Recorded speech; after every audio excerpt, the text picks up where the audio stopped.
Seinfeld Explained. Season 4, Episode 3. The Pitch. NBC executives approach Jerry about developing a TV show, and George suggests a show about nothing. Literally just everyday conversations like Civil War toilet paper logistics, while becoming paralyzed with terror about meeting men with jobs who wear suits. Meanwhile, Jerry's being stalked by an unmedicated psychotic writer he accidentally didn't invite to Kramer's party. Kramer gets kicked in the head and becomes brain damaged speaking Italian with half a shaved face, and Newman's traffic court defense collapses into screaming about banking. NBC executives approach Jerry about developing a TV show. He has no ideas until George suggests a show about nothing. Literally just everyday conversations like talking about Civil War toilet paper logistics. Wait, Civil War toilet paper? George is fixated on historical bathroom infrastructure. Jerry suggests the Toilet Paper Museum showing advancements through the ages, toilet paper during the Crusades, the development of perforation. This is their brainstorming? George obsessed with what they did for toilet paper in the 1860s instead of actual TV ideas? But that is the idea. The show is about nothing, just this kind of conversation. Before the meeting, George becomes paralyzed with terror about the executives being men with jobs who wear suits and have secretaries. Employment triggers existential crisis. Jerry mentions they'll give him water inside. George responds, "Really? That's pretty good," and completely calms down. The promise of complimentary beverages solves everything. His spiral about basic employment markers instantly soothed by hydration. The actual pitch. Executives ask what the show's about. George keeps insisting nothing. No story, just people eating, shopping, reading. They ask, "Why would I watch it?" George responds, "Because it's on TV." The perfect circularity. He's defending a concept with zero content. Jerry tries to salvage it by offering to manage a circus. Then executives ask about George's writing background. He claims he wrote an off-Broadway play called La Cocina about a Mexican chef named Pepe who mimed making tamales. Complete fabrication. When asked for a copy, George explains his files disappeared during a move, delivers vow that he's not through at that moving company. Jerry helps by describing Pepe's mime work. The escalating lies with supportive improvisation. Then George delivers this passionate speech about artistic integrity and refusing to compromise. Nearly kills the deal with his inflexibility about nothing happening. Artistic integrity he doesn't possess. During the meeting, Kramer drinks milk Jerry warned him about. Jerry asks expiration date. It's September 3rd. Collective horror. Kramer screams and runs to bathroom, then vomits on NBC executive Susan's vest. The delayed realization and the primal scream. Perfectly timed physical comedy. Susan sends a dry cleaning bill. They debate who should pay. Chip in $6 each.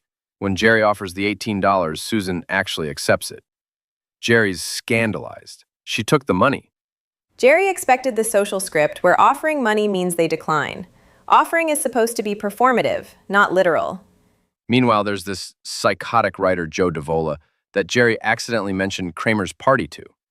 Davola wasn't invited, and now he's making ominous threats. How bad is Davola? He kicks Kramer in the head. Newman's motorcycle helmet saves Kramer's life, but causes brain damage. Kramer starts speaking Italian, shaving only half his face, wearing one pant leg, completely unaware anything is wrong. The visual absurdity. And that helmet was from the bad radar detector trade Jerry warned Newman was cheating Kramer on. The deal that seemed terrible actually saved his life. Newman's contesting a speeding ticket, claiming he was rushing home because Kramer was suicidal over never becoming a banker. Constructs this elaborate backstory about Kramer's dreams crushed by manufacturers Hanover on Lexington and 40th Street. Adds the street address for authenticity. Includes details about charity work with blind people. Playing Parcheesi. On the stand, Kramer can't remember any of it. Keeps saying random things like, "Yo-yo ma." Newman's trying to prompt him, and Kramer has no idea what he's talking about. Newman eventually has a complete meltdown screaming, "The banking! The banking!" Making incomprehensible noises. Gets fined $75 for contempt. His own witness destroyed him. The theatrical breakdown. Newman's elaborate performance collapsing into just screaming about banking. Despite the vomiting, the incomprehensible pitch, George nearly killing it with his integrity speech, NBC somehow greenlights the pilot. They offer $13,000 total. George is outraged, comparing it to Ted Danson making $800,000 per episode. Why not him? Why Ted Danson? Jerry flatly responds, "He's good, you're not. And you're worse, much, much worse." George genuinely cannot understand the talent gap. George's completely unjustified sense of equivalence. He's got no evidence, but the conviction is total. Meanwhile, Davola calls Jerry saying, "You're next." And Jerry becomes paranoid, needs cop escort from coffee shop, but cop keeps ordering food.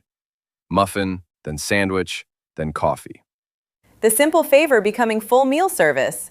Jerry's trapped with a stalker outside, but cannot offend the armed cop. Waiting extends from minutes to half an hour, completely unresolved. Jerry's still trapped while Davola potentially lurks outside. The threat just continues.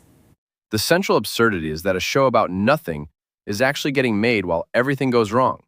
Stalking, vomiting, brain damage, courtroom meltdowns, yet the deal still happens, which means now they actually have to write it. And they have no idea what they're doing. George's conviction about nothing happening was sincere, and somehow it worked, despite nearly destroying it multiple times. Plus, Jerry's being hunted by an unmedicated psychotic. Kramer's brain-damaged speaking Italian with half a shaved face. Newman's screaming about banking in court. Everything's a disaster, but they got the deal anyway. The perfect Seinfeld paradox where success and catastrophe coexist. Professional opportunity during personal chaos. With an unresolved stalker threat. A show about nothing gets greenlit despite vomiting, brain damage, and stalking. Because in Seinfeld world, disaster is success. They got the deal, but now actually have to write it while being hunted.